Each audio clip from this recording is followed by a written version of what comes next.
honestly, for this Q&A, I don't want to like, I want us to be real. I wasn't planning on I want to, you would get like recommended posts, and I think Liz's content was just starting to blow up, and so I got a recommended post about her account, and I saw her, and I immediately was like, oh my gosh, there's something special about this person. I don't know what it is.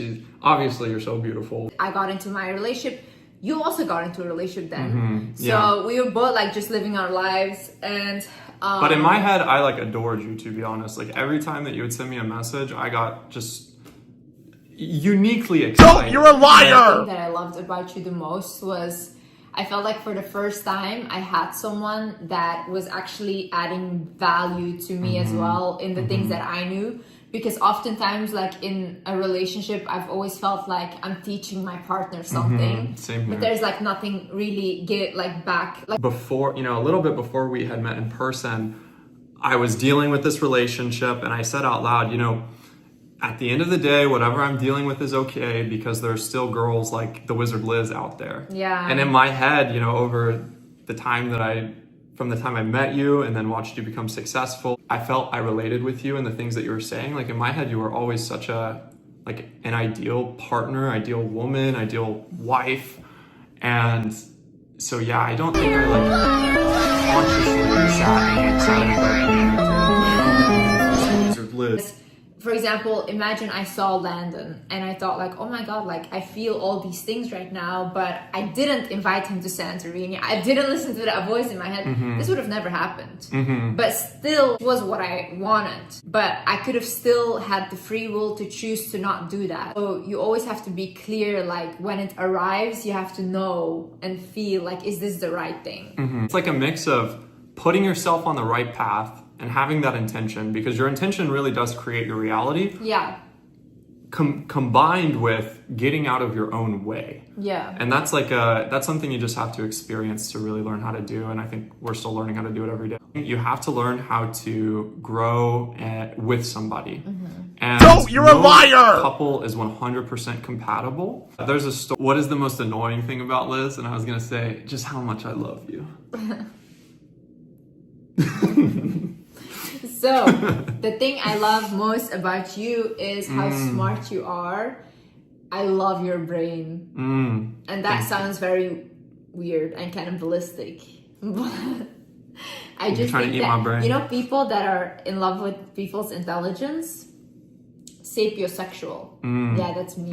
And you're very kind. You're very, like, helpful with everyone. Like if anyone needs help, he's like there immediately for his friends, family, everyone.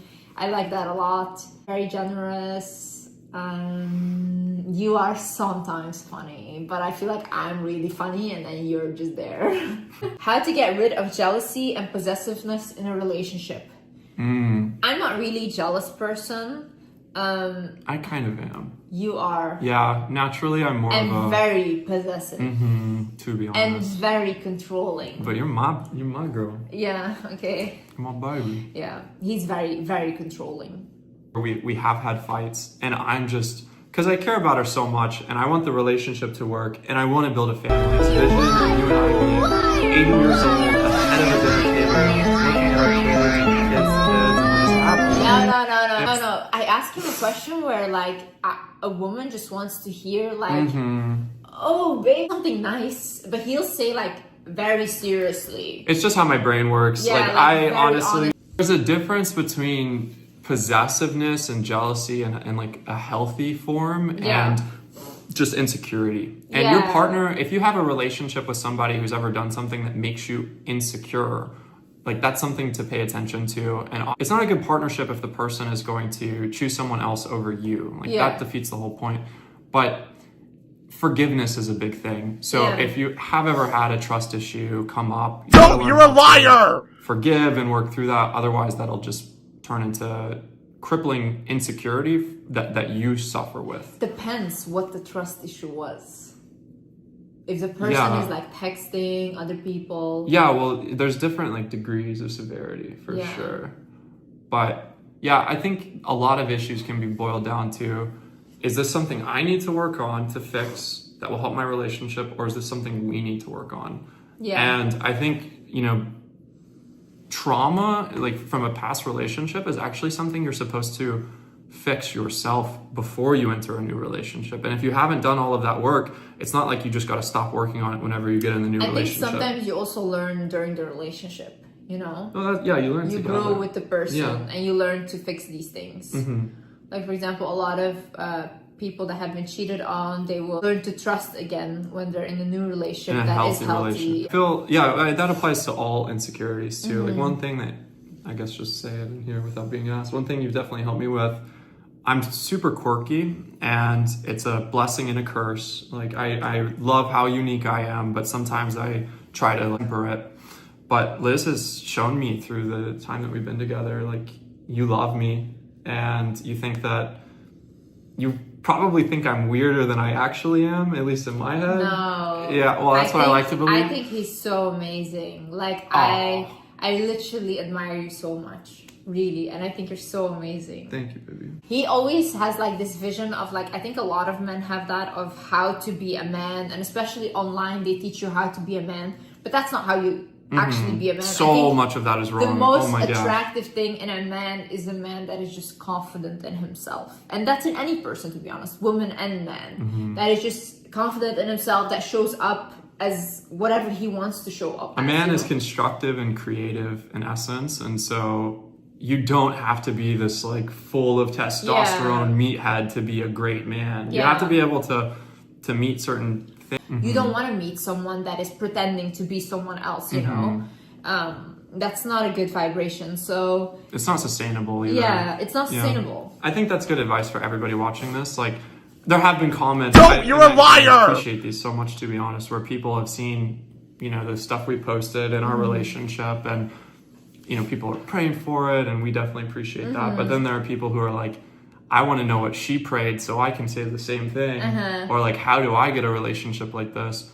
Like, at the end of the day, it's a mix of focusing on yourself and doing the things that you know will put you in a better position in life. But then also having in mind that ideal partner, so you know what to look for.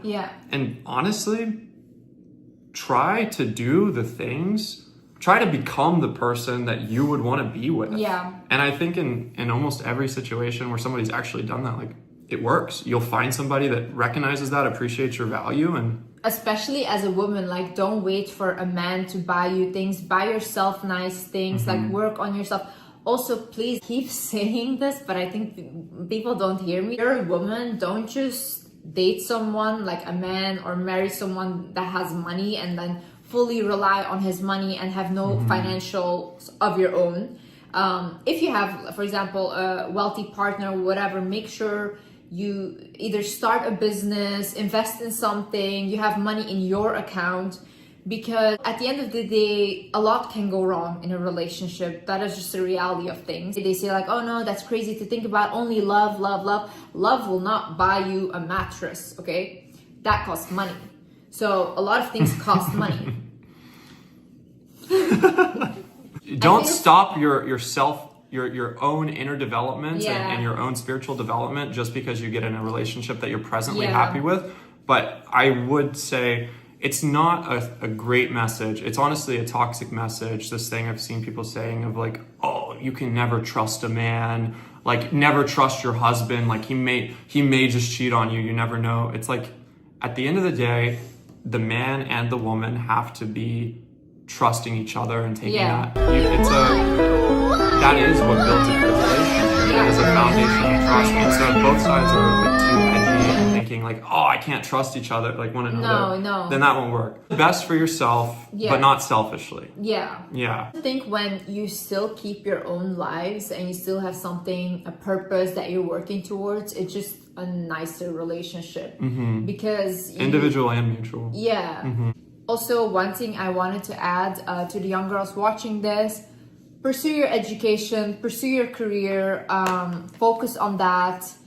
Don't live your life centering around men and I need to find a husband and I need to find all of this right now. You know, even if you're a little older and you feel like your culture is really pushing you to get married, people really glamorize this, but it's hard. Like, you have to live with that person, you know, to like learn to live together. Then that takes a lot of energy. And then if you're gonna raise children, that's gonna take a lot of energy. So are you really prepared